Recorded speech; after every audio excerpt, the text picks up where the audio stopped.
di diversion ti La Union. Nalawa. One way lang ilawin na siya. Nalawa nga awan ti. Kaya damot nung dito kami i-hearing mo kami.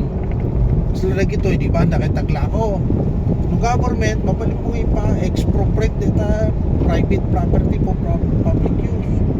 Kaya't na ganaan. Very simple. Government ka karon, si Coordinate Authority. Bayada mo tsuna, i-compensate mo tsuna non nakakayat para mo yung korte. Then the court will decide. I-merit ka, pero di ba mas kwati public di ba mas importante ka yung public interest. Yan.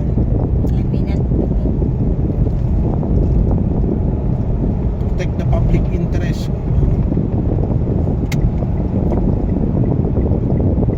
Nagbayad na, tidalan, nakasti palaw. Kita-kita. Nagdahin na intersection. Hindi niya pala nga kasi siputa ko. Nagminor ka.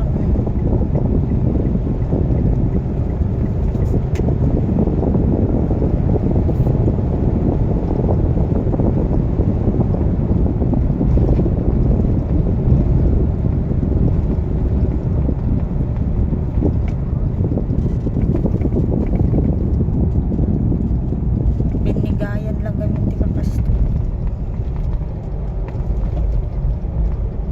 Benepisyaran mo talaga kita balbalay dito niya. Alam mo na namin benefit the government, individual, sort of purpose na reta.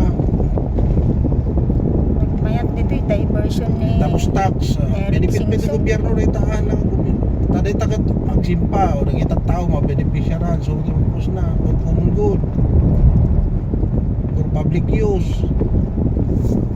Bayad na mo ti tax, humina mo ti dagdaga dito. Na-praise appraise dalata. Magusto ko dito sa Nalawa.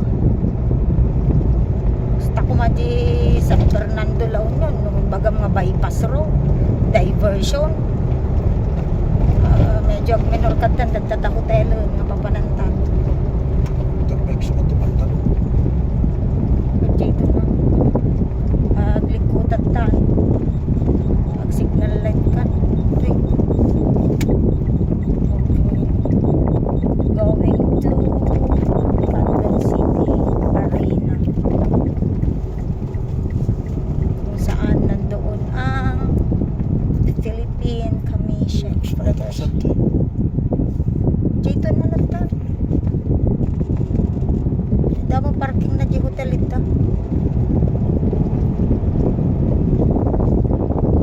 Basit mat pala ito mo may ito. Nawan di event dito. Astrodumda.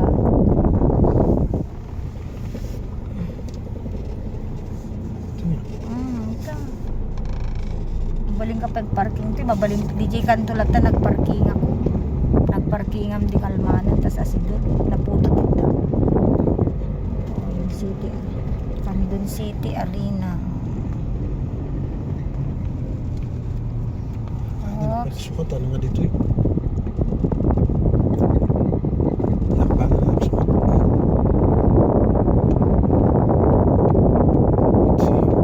Hindi pa niya. Ako mo tumay ito eh. Okay. Sukat ka. Dito tayo sa likod ng Quezon City Arena. Bawal kasi ang naka-short pumunta sa loob ng PRC, kaya ang ginawa niya ano muna, nagbihis. Kasi wala, mga lalaki mas komportable pagka naka-short na mag-drive. Nandito tayo sa likod ng Quezon City Arena. Sa likod ng arena ay marami pang ginagawang structure. Napakahangin dito guys.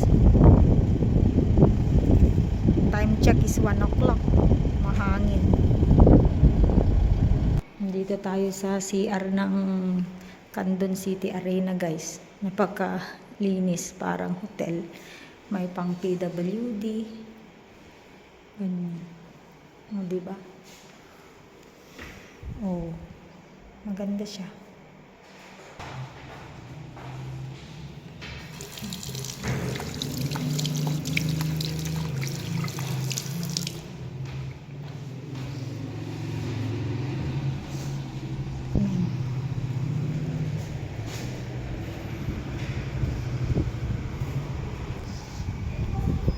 Ang purpose namin sa pagpunta dito ay kunin ang PRC license ni Mr.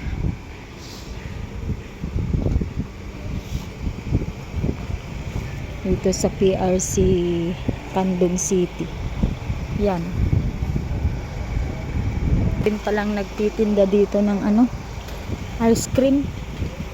Puntahan natin kung magkano. Sagmamano Jay, adaapan na manong. 25. May samang nga rin. Uy. 25 pesos.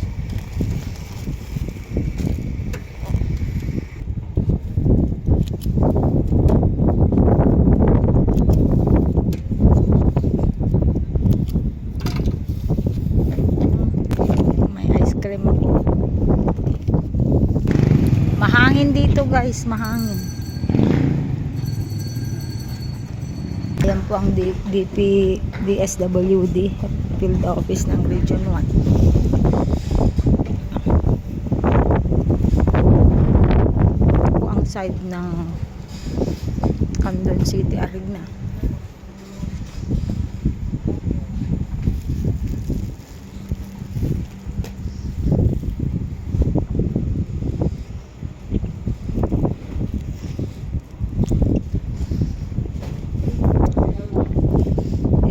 Harapan ng Candon City Arena. O sir, adakit Ito ang entrance. O sir, kaya ng tikat doon sir.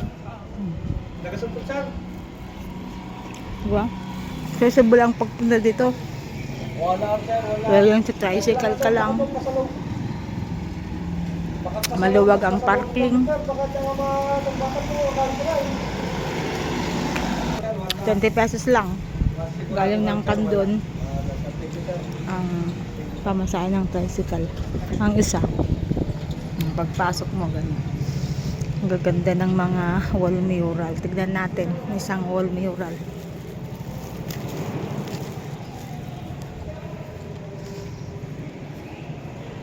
Ang ganda guys. Ang Candon ay malaman din sa kultura. Isa rin sila sa nakipagdigmaan sa mga mapang-ating nanakop sa Pilipinas. Diyan ang DFA, Department of Foreign Affairs.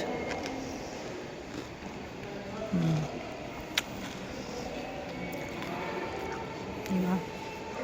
Maluwag.